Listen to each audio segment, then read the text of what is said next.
Hi everyone, welcome to Global Online. This is Ankita Sood. So research aptitude के full syllabus most important PYQs मैं आपके लिए लेकर आई हूँ। ये सवाल अपकमिंग एग्जामिनेशन में एज इट इज पूछे जा सकते हैं, इसीलिए आपको मैं हर एक क्वेश्चन के आंसर के साथ कुछ इंपॉर्टेंट ट्रिक्स और एक्सप्लेनेशन भी बताऊंगी ताकि आप सब एग्जाम में अच्छा स्कोर कर सकें। स्टूडेंट्स, पेपर वन में आप सबको हेल्प करने के लिए कंप्लीट कोर्स में लेकर आई हूँ जिसका न्यू बैच शुरू हो रहा है। इसमें हम आपको डेली 2 से 3 लाइव लेक्चर्स के साथ पेपर से पहले 100% सिलेबस कवर करवाने की श्योरिटी देते हैं। साथ ही स्टूडेंट्स, आपको एक स्पेशल व्हाट्सएप ग्रुप में ऐड किया जाएगा जहां पर हर क्लास के बाद आपको पीडीएफ नोट्स मिलेंगे एंड साथ ही आपको कोई भी डाउट है, कोई भी कंफ्यूजन है तो आप डायरेक्टली अपने टीचर से भी कॉन्टैक्ट कर सकते हो। फाइनल रिवीजन के लिए एग्जाम के लेवल के हिसाब से मॉक टेस्ट है एंड सभी स्टेट्स के पीवाईक्यूज और एक्सपेक्टेड क्वेश्चंस भी आपको इस कोर्स में हम प्रोवाइड करवाते हैं। ये 2 व्हाट्सएप नंबर्स दे रही हूँ, आप इन पर कॉन्टैक्ट करके इस कोर्स की पूरी जानकारी ले लीजिए। साथ ही फ्री वीडियोस और मॉक टेस्ट के लिए जरूर ग्लोबल ऑनलाइन ऐप को डाउनलोड करिएगा। स्टोर सेक्शन पर सर्च बार में आपको लिखना है कोर्स का नाम। जैसे ही कंटेंट पर जाएंगे तो आप देखेंगे सेपरेट कोर्स है हिंदी इंग्लिश बायलिंगुअल स्टूडेंट्स के लिए, जहां पर आपको मॉक टेस्ट के साथ साथ पीडीएफ नोट्स मिल जाते हैं एंड वीडियो लेक्चर्स भी है जिसमें कि आपको प्रीवियस ईयर क्वेश्चन पेपर्स और बाकी के स्टेट एग्जामिनेशन के पीडीएफ्स भी मिल जाएंगे, जिससे कि एज इट इज क्वेश्चंस आपको एग्जाम में देखने को मिल सकते हैं। हर कोर्स में यूनिट वाइज फोल्डर्स हैं जिससे स्टूडेंट्स आप कभी भी किसी भी यूनिट से अपनी फाइनल रिवीजन भी कर सकते हो। तो इन नंबर्स पर कांटेक्ट करके आपको आसानी से पूरी जानकारी भी मिल जाएगी।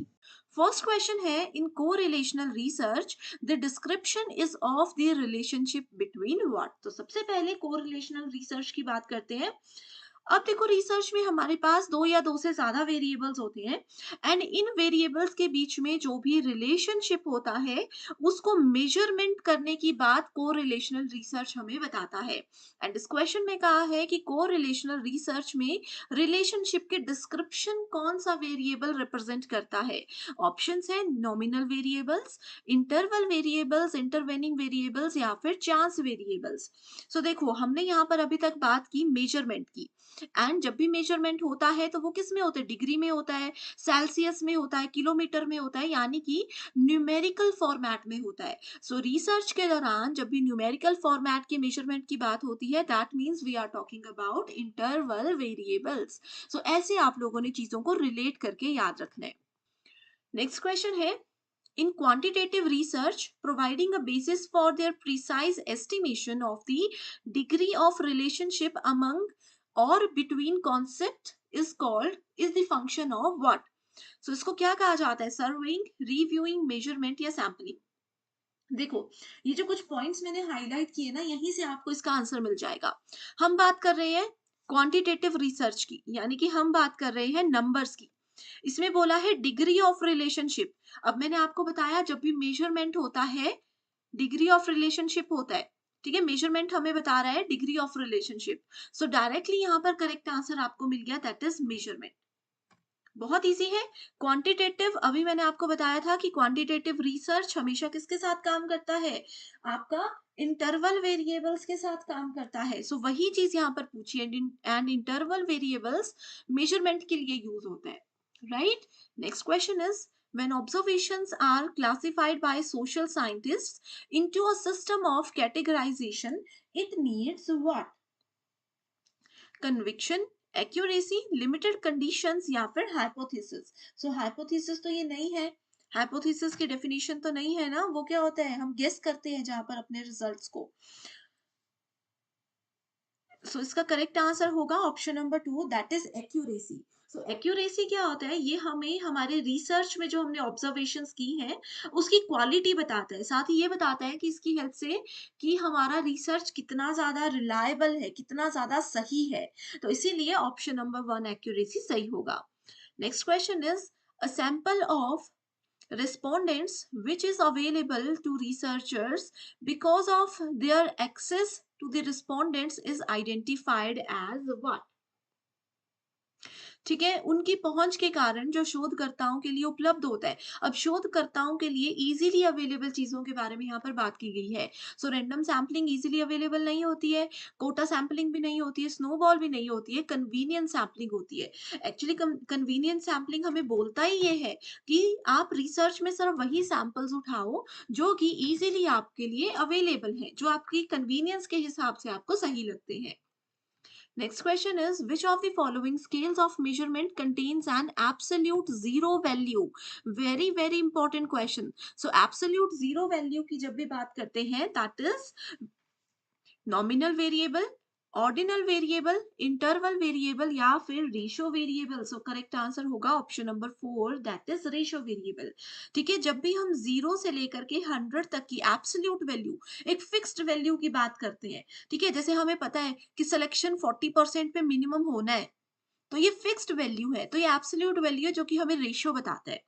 ठीक है, इंटरवल हम डिस्कस कर चुके हैं। ऑर्डिनल स्केल क्या करता है, ये हमें रैंकिंग बताता है। एंड नॉमिनल स्केल क्लासिफिकेशन करता है, जैसे मेल फीमेल को क्लासिफाई कर दिया 2 सेक्शंस में, तो ये इसके ट्रिक है। नेक्स्ट है टाइप्स ऑफ रिसर्च एंड उनके पर्पस यहाँ पर आपके साथ शेयर किए गए हैं। पहला है applied research, then basic, qualitative and quantitative. Very easy question. So देखो, बेसिक से शुरू करते हैं। बेसिक रिसर्च क्या होता है, फंडामेंटल रिसर्च, यानी कि ये सिर्फ फोकस करता है आपके कंट्रीब्यूशन टू नॉलेज। जैसे आप लोग घर बैठे बैठे गूगल मैप में जाकर के क्या देख रहे हो, अमेरिका, न्यूयॉर्क, कोई भी कंट्री का आप सैटेलाइट व्यू देख रहे हो, आपको चाहे वहां जाना नहीं है, इंटरेस्ट भी नहीं है, आप सिर्फ अपने नॉलेज को बढ़ाने के लिए वो देख रहे हो, तो basic research goes with contribution of knowledge. अब देखो, यहीं से आपको पता चल गया correct answer, that is option number B, direct statements दिए हैं। Next is the snowball sampling method can be employed in, so snowball sampling बहुत इंपॉर्टेंट है एंड इसको एम्प्लॉय किया जाता है एथनोग्राफिक रिसर्च के द्वारा। इसी क्वेश्चन को उल्टा करके पूछा गया है दूसरी शिफ्ट में कि एथनोग्राफिक रिसर्च कौन से सैम्पलिंग से रिलेटेड होती है। सो स्नोबॉल सैम्पलिंग आपको याद रखना है।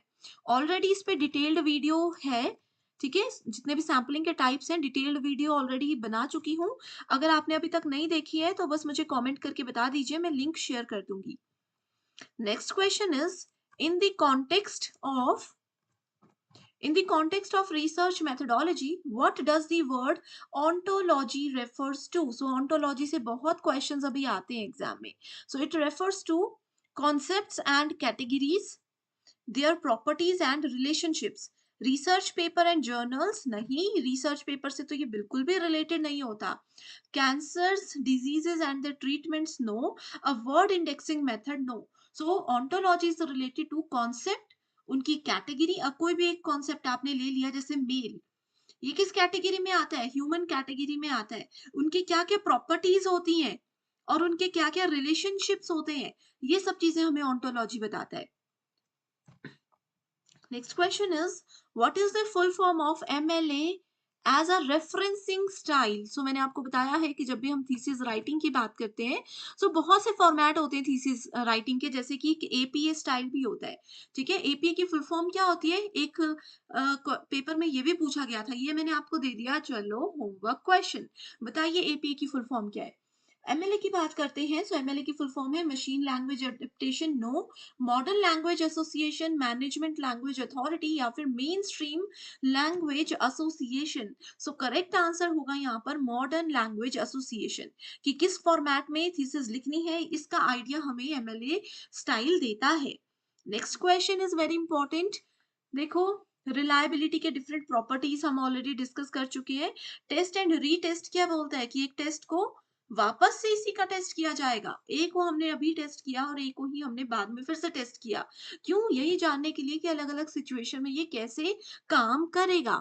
सो यहां से देखो आपको आंसर मिल सकता है, the same test is conducted by different people, so A is related to 3, तो देखो आंसर मिल गया, बहुत ईजी है। इंटरेटर बोलता है the same test over a period of time is repeated. Interrater एक टेस्ट को अगर मॉर्निंग में करते हो, उसी टेस्ट को इवनिंग में भी करते हो, उसी टेस्ट को नाइट में भी करते हो, फिर देखते हो कि क्या रिजल्ट में डिफरेंस है। एक एग्जाम्पल बता रही हूँ, ठीक है। पैरेलल फॉर्म बोलता है delivering a questionnaire in two parts. एक क्वेश्चनियर को दो हिस्सों में बांटा जाता है, separately to a sample group. अलग अलग ग्रुप्स में इनको ऐसे डिवाइड कर दिया जाता है। स्प्लिट हाफ डिवाइड ये भी करता है, लेकिन ये हमें क्या बोलता है कि providing different versions of questionnaire which are equivalent for respondents. तो इस इन दोनों में स्टूडेंट्स कंफ्यूज हो सकते हैं, लेकिन इस स्टेटमेंट से आपको क्लियर आइडिया मिल गया होगा, ठीक है। सो आई होप स्टूडेंट्स अभी तक के सभी क्वेश्चंस आपको क्लियर समझ आ गए हैं। So thank you so much everyone for watching this video and I wish you all the very